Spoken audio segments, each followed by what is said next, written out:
اور ان سے ان کے نبی نے یہ بھی کہا کہ طالوت کی بادشاہت کی علامت یہ ہے کہ تمہارے پاس وہ صندوق واپس آ جائے گا جس میں تمہارے پروردگار کی طرف سے سکینت کا سامان ہے، اور موسیٰ اور ہارون نے جو اشیاء چھوڑی تھیں ان میں سے کچھ باقی ماندہ چیزیں ہیں،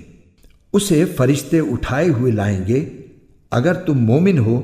تو تمہارے لیے اس میں بڑی نشانی ہے۔ چنانچہ جب طالوت لشکر کے ساتھ روانہ ہوا تو اس نے لشکر والوں سے کہا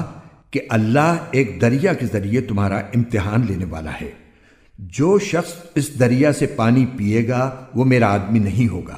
اور جو اسے نہیں چکھے گا وہ میرا آدمی ہوگا، الا یہ کہ کوئی اپنے ہاتھ سے ایک چلو بھر لے تو کچھ حرج نہیں۔ پھر ہوا یہ کہ تھوڑے آدمیوں کے سوا باقی سب نے اس دریا سے خوب پانی پیا۔ چنانچہ جب وہ یعنی طالوت اور اس کے ساتھ ایمان رکھنے والے دریا کے پار اترے تو یہ لوگ جنہوں نے طالوت کا حکم نہیں مانا تھا کہنے لگے کہ آج جالوت اور اس کے لشکر کا مقابلہ کرنے کی ہم میں بالکل طاقت نہیں ہے۔ مگر جن لوگوں کا ایمان تھا کہ وہ اللہ سے جا ملنے والے ہیں، انہوں نے کہا کہ نہ جانے کتنی چھوٹی جماعتیں ہیں جو اللہ کے حکم سے بڑی جماعتوں پر غالب آئی ہیں، اور اللہ ان لوگوں کا ساتھی ہے جو صبر سے کام لیتے ہیں۔